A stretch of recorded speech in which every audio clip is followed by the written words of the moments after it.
talk about this multi-cell unit here. What we have, we spoke about neutral plates, bipolar plates.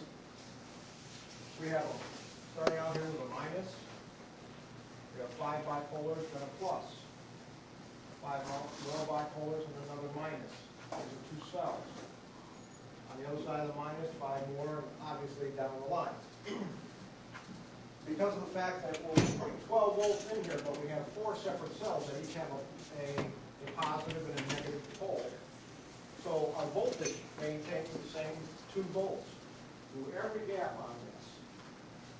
Now, let's say we put 20 amps into this. We have 4 separate cells. Now the amperage gets divided up. Because we have 4 cells, we end up with 5 amps. 5 amps there, 5 amps there, 5 amps there, 5 there. The 5 amps goes through each plate.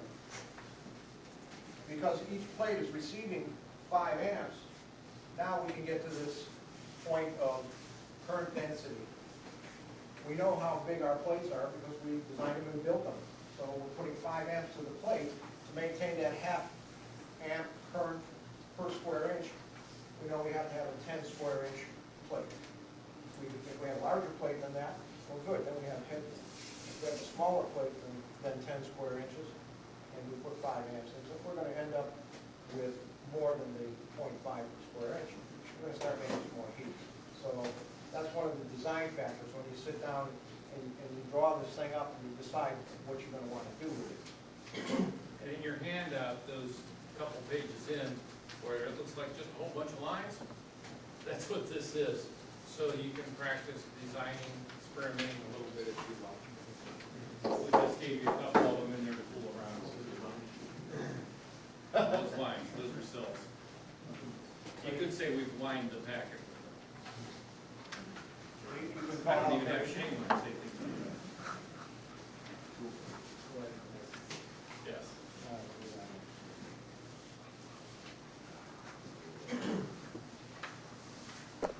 Wild guess? How much is this thing going to make? No, there's some science behind this. We can pretty much guess and predict. Okay, maybe a little bit of guess because we have some variations. But we can get a general idea of what it's going to do. Also, I believe it's on your 3rd or 4th sheet. There's a real good explanation of this whole deal right here. After your lines, you've got 2 pages of being able to calculate your amperages and your production and all. It's a little confusing when you read that. We're going to give you the simple method. The amount of hydrogen you're going to produce in a generator is contingent upon how much current you put into that thing.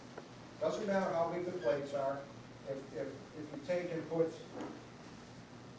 10 amps into this, it's going to make X amount of hydrogen. If you put the same 10 amps into something that has plates this big, it's going to make the same amount of hydrogen. It's not going to change. What changes the size of the plates is our current density per plate. So this formula will tell you how much hydrogen you're going to create with how many amps you're going to put into a system. Now, I need something to draw here because other than going back and forth to that other slide.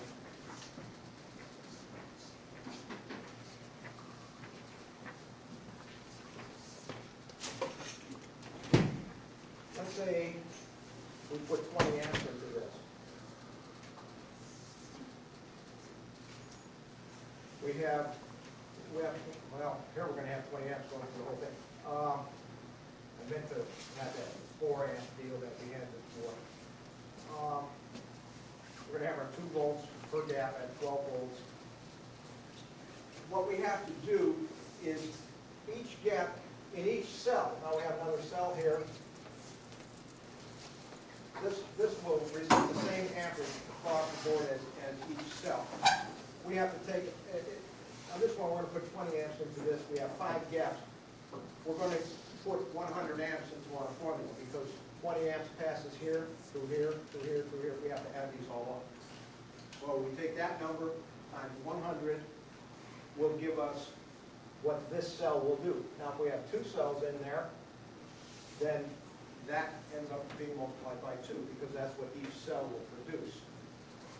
Now that comes out, when you do that, you end up with an answer that's in cubic feet per minute of gas. What we do, what's a generally accepted unit of measure is liters per minute.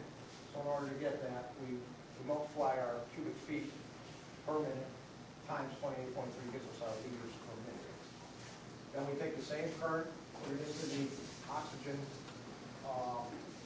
formula, tells us how much oxygen. Basically, it's twice as much. We're getting 2 parts of hydrogen, 1 part of oxygen being produced in the cell. But that's what water is H2O. So we will get twice as much oxygen. Yeah, there you go. Read the page, and tell you all about it. When you get really confused, give us a call.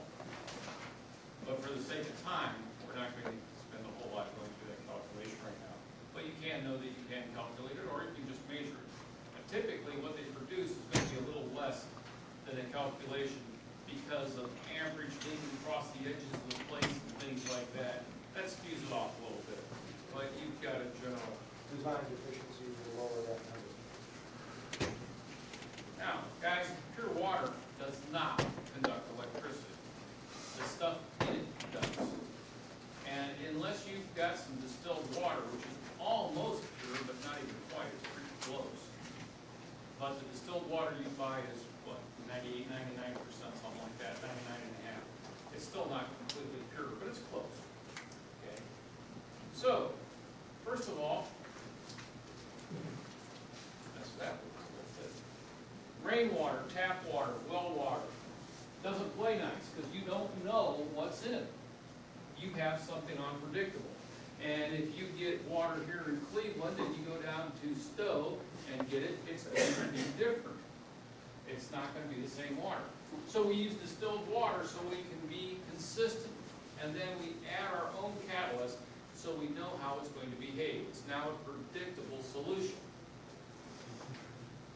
Don't you wish you knew how your kids are going to behave? Okay. It's not a predictable solution. You've got to deal with it. Okay. We got a lot of different things we can use for a catalyst to make this water conductive in a controlled manner. Now, you can go through this list as we go. By the way, folks, if you do supply your email addresses, or if you have a jump drive, you can get a copy of this.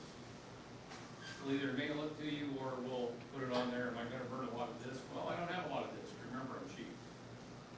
Okay. If we bring you this, can you tomorrow. donate some of that? And if you put it on my desktop, we can distribute it, and on the very last day, maybe the last